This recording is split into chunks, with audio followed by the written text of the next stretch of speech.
Muy buenos días, mi nombre es Juan Sebastián López, soy profesor de cátedra de la Universidad de los Andes. Hoy vamos a hablar un poco sobre extremidad superior. En cuanto a la estructura de la articulación del codo, es una articulación altamente compleja. Hacia la parte del radio, que viene siendo la parte más lateral, tenemos entonces la cabeza del radio, que se articula con la fosa radial.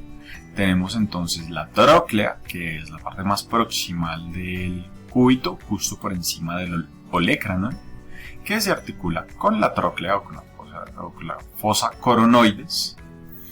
Tenemos la articulación radiocubital, que se articula tanto el radio con el cúbito. Y tenemos la cápsula articular alrededor de toda esta articulación. Hacia el lado lateral tenemos entonces el ligamento radial colateral y hacia el lado medial tenemos el ligamento cubital colateral. Los movimientos de la articulación del codo son principalmente la flexión y la extensión. El codo como tal no tiene más movimientos.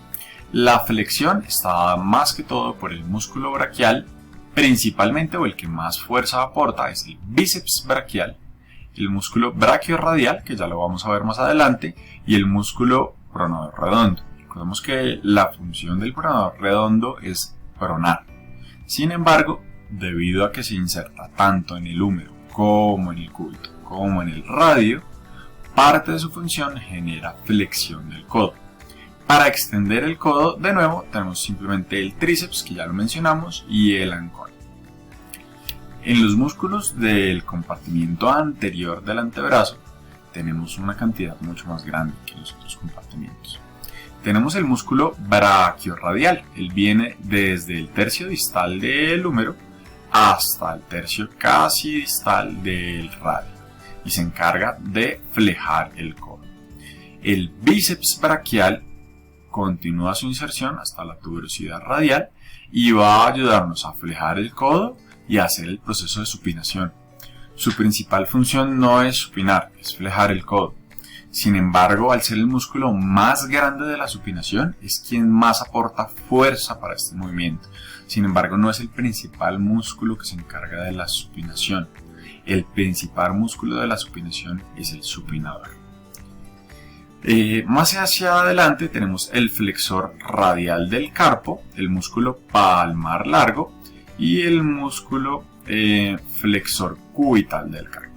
Todos estos músculos tienen una inserción proximal común, que es el epicóndilo medial. Si se dan cuenta, todos estos salen del epicóndilo medial.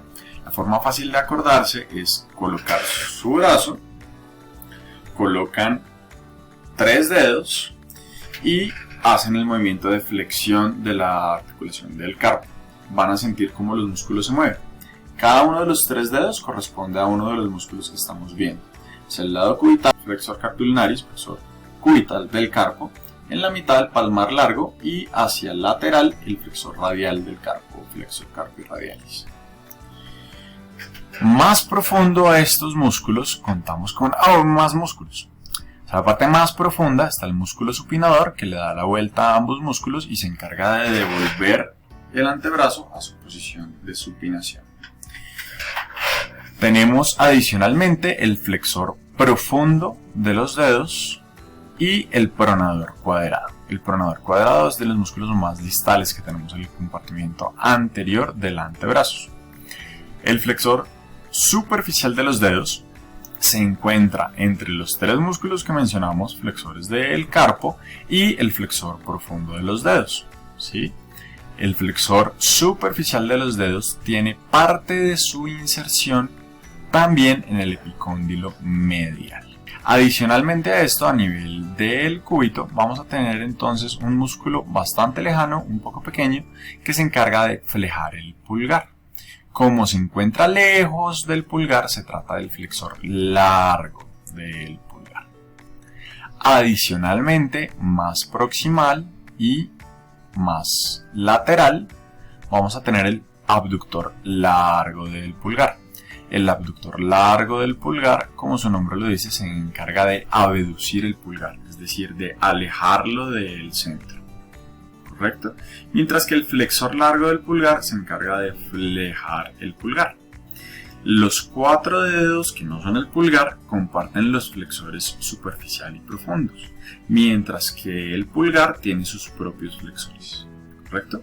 Entonces el flexor largo del pulgar se encuentra en la cara lateral del antebrazo más proximal, en el tercio distal, es decir, más proximal al pulgar, en el tercio distal del antebrazo. En el compartimiento posterior del antebrazo tenemos otro reguero de músculos, pero no se asusten, no es tan grave.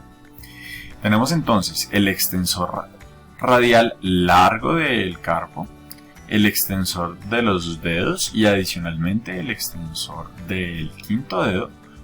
Tenemos el músculo braquirradial, se alcanza a ver parcialmente, sin embargo ese hace parte del compartimiento anterior. Tenemos el músculo abductor largo del pulgar, que era el que estábamos hablando ahorita, y tenemos el extensor corto del pulgar.